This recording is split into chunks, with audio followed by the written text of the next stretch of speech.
श्रीकृष्ण रायरा मठातर्फे आयोजित करण्यात आलेला सोलापुरातील पहिलाच श्री श्रीनिवासा कल्याण महोत्सव अपूर्व उत्साहात आणि भक्तिमय वातावरणात पार पडला। भगवान व्यंकटेश्वरांचा दिव्य विवाह सोहळ्याचे दर्शन घेण्यासाठी शनिवारी शहरातील हजारो भाविकांनी मोठ्या संख्येने उपस्थिती लावली।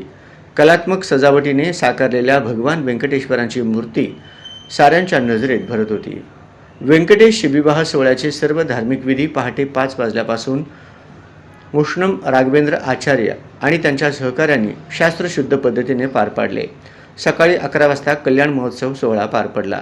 12 वाजता अक्षता, मंगळसूत्र परिधान, कन्यादान आणि महापूजा या विधींनी वातावरण अधिकच भक्तिमय झाले। सोलापुरात प्रथमच असा दिव्य आणि भव्य सोहळा अनुभवायला मिळाला, अशी भावना अनेक भक्तांनी व्यक्त केली।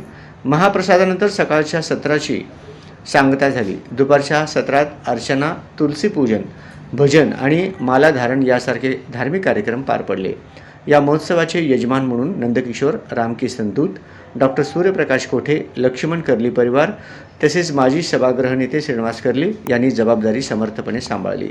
यावेळी खासदार ज्योती वाघमारे, महापौर विनायक कोंड्याल, विरोधी पक्षनेते चैतन्य नरोटे, नगरसेवक सत्यनारायण गोर्रम, माजी महापौर श्री कांचना यन्नम, कुमार करजगी, ब्रिजमोहन पोपलिया, डॉक्टर सूर्यप्रकाश कोठे, बिज्जू प्रधाने, पुरुषोत्तम उडता, डॉक्टर राजेंद्र गाजुल, डॉक्टर बसवराज कोल्हूर, गौतमचंद संचेती, श्रीनिवास चिलका, व्यंकटेश चिलका, स्वरांजली चॅनलचे संचालक श्री दयानंद मामड्याल आदी मान्यवरांनी यावेळी भेट देऊन दर्शन घेतले।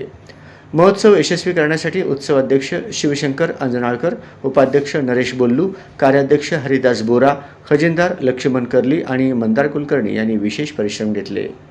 पुरुषोत्तम धूत, डॉक्टर हिरालाल अग्रवाल, रतन अग्रवाल, गिरिराज गुप्ता आदींसह अनेक भक्तांच्या सहकार्यामुळे हा सोहळा पार पडला। सूत्रसंचालन ज्येष्ठ पत्रकार अरविंद जोशी आणि अनिता बोरा यांनी केले।